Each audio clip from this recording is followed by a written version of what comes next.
For some of you, pwedeng nagkakaroon din kayo ng healing, mga kapiksi, no?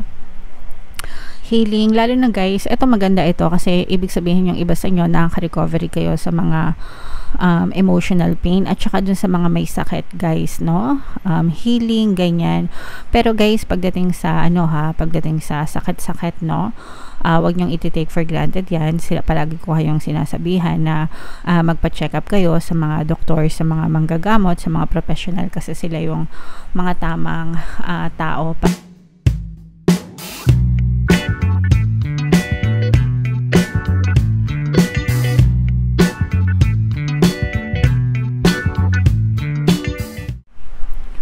Hello guys, hello Leo, welcome back to Pinay Pixie Tarot. Ang pamagat ng episode natin for tonight is Lionsgate reading para ngayong Lionsgate season for 2024.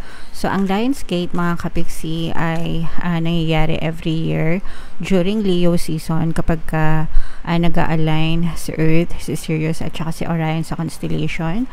Ang duration for this year is July 26 to August 12 mga kapiksi. So ang reading na to ay para sa period na yan.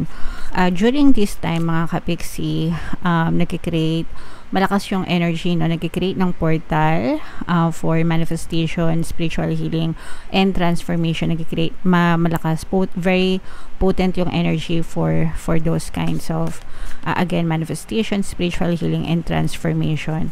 So, samantalahin nyo itong pagkakataon na to guys for your manifestation kasi malakas yung energy, okay?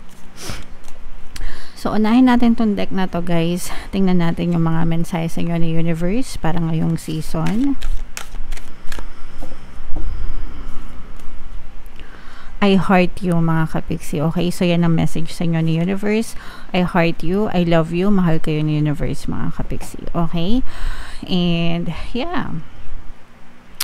Basahin natin tong message na to guys. If everyone really knew how much they were loved, not only from above, but by those now in their life, there'd be little hearts drawn on everything from wheelbarrows to skyscrapers to jumbo jets. And I so look forward to that day. Big heart, the universe. So mga kapiksi, no, always remember na mahal tayo ni universe. Mahal tayo ng nasa taas mga kapiksi, and binibigay din ni universe yung mga tao, bagay, sitwasyon sa buhay natin para maramdaman natin yung pagmamahal, okay? Pero the greatest love of all guys, sabi nga is the love that you give to yourself, okay? So wag tayong maghanap ng validation from other people. Di natin kailangan yun, mga kapiksi. Hindi natin kailangan marinig yung salitang I love you mula sa ibang tao. Ikaw mismo, pwede mong sabihin yon sa sarili mo, pwede mong mahalin yung sarili mo. I love you, di ba? Self-love ang tawag doon mga kapiksi, okay? And then kapag mahal mo yung sarili mo and you respect yourself and you love yourself, you value yourself mga kapiksi, yung ibang tao ibibigay din nila sa'yo yung pagmamahal na karapat-dapat ka, yung pagmamahal na deserve mo. You will get no more less than what you give to yourself mga kapiksi, okay? That's why very important talaga yung self-love din guys, okay? So yeah, comment down below Leo if feeling nyo naka-resonate kayo dyan sa message na yan. So hanapin natin yung energy ng Leo season at saka yung energy ng Leo. Shuffle ko to guys. Habang sinashuffle ko to, panoorin nyo muna yung video natin regarding sa ating paano mag-manifest ng abundance video course. Kapiksi, sawa ka na ba sa mga struggles at hirap sa buhay mo? Masipag ka ba at masikap sa buhay ngunit hindi ka pa rin umaasenso? Ilang beses ka na bang nag-attempt mag-negosyo at mag-invest pero palagi ka pa rin nalulugi? Sa pagkakataon na ito ay maaaring may subconscious beliefs ka na nagiging balakid sa iyong pag-unlad at pagyaman. Introducing, paano mag-manifest ng abundance video course. Dito ay matututunan mo ma-overcome ang mga balakid mo para tuluyan ka ng umunlad, umasenso, sumagana, maging matagumpay, successful at maswerte sa iyong kabuhayan, pera, trabaho, negosyo sa lapi at kaperahan ng bonggang-bongga. Dali, mag-send na ng email sa pinoypixie@gmail.com at simulan na ang iyong pagyaman ngayon. Alright, so sa lahat ng gusto mag-avail ng course guys, 30% discount tayo. Ay, sorry, iba pala yung promo natin. Magbibigay ako ng free 3-in-1 pampaswerte subliminal until August 31. So, pampaswerte sa buhay, sa pera, at saka sa love life. Worth 1,500 yung freebie na yan, guys. So, i-avail nyo na. Sobrang ganda. And meron din tayong bagong course, paano mawala ang third party at magkaroon ng harmonious na relationship para mawala yung mga kabit ng jowa nyo, guys. 30% discount naman yan until July 31. So, i-avail nyo na, mga kapiksi. Leo, guys, ka ay na-represent ng Queen of Wands, mga kapiksi. Ito yung ating Leo energy. Meron din ditong presence ng Earth signs, Capricorn, Taurus, Virgo. For some of you, maaaring may Earth element kayo sa inyong natal chart, or you may be dealing with an Earth sign, mga kapiksi. Ito yung sinasabi nating self-love, guys, no? I heart you, self-love. Kailangan mahalin nyo din yung sarili nyo, mga kapiksi. Parang binibigyan kayo ng chance ni universe ngayon na ma-realize mo kung gaano ka-importante. For some of you, pwede nagkakaroon din kayo ng healing, mga kapiksi, no? Healing, lalo na guys, ito maganda ito kasi ibig sabihin yung iba sa inyo nakaka-recovery kayo sa mga emotional pain at saka dun sa mga may sakit, guys, no? Healing, ganyan. Pero guys, pagdating sa pagdating sa sakit-sakit, no? Wag niyong iti-take for granted yan. Sila palagi ko kayong sinasabihan na magpa-check up kayo sa mga doktor, sa mga manggagamot, sa mga professional kasi sila yung mga tamang tao para maggamot sa inyo, ma-detect yung mga sakit-sakit nyo sa katawan. Huwag nating iti-take for granted ang kalusugan, guys, kasi health is wealth, mga kapiksi. Pero this is a very nice message na pwedeng gumagaling yung mga sakit nyo. Meron din pala tayong subliminal for good health, guys, no? Super effective noon. Pinapakinggan ko yan once a day, mga kapiksi, kasi parang vitamins na rin natin yan. So, pakinggan nyo rin yun, guys. And, yeah. So, focus on yourself, focus on your healing. Parang sinasabi dito na parang pagpapahingahin kayo actually ni universe, no? Bibigyan kayo ng time ni universe na makapagbakasyon, makapag-relax, makapag-chill, mga kapiksi. Pamper yourself. Take some time out for yourself, mga kapiksi. Okay? So, yan yung isa sa mga messages para sa inyo. For some of you, parang merong magandang balita na paparating sa inyo. This is good news. Parang matagal mo nang inaantay. Tsaka parang merong surprise visit ka, or surprise na visitor, or surprise na news, surprise na good news from another person na parang matagal mo nang inaantay, matagal mo nang hindi nakikita. Pwedeng mga ex, eto, guys.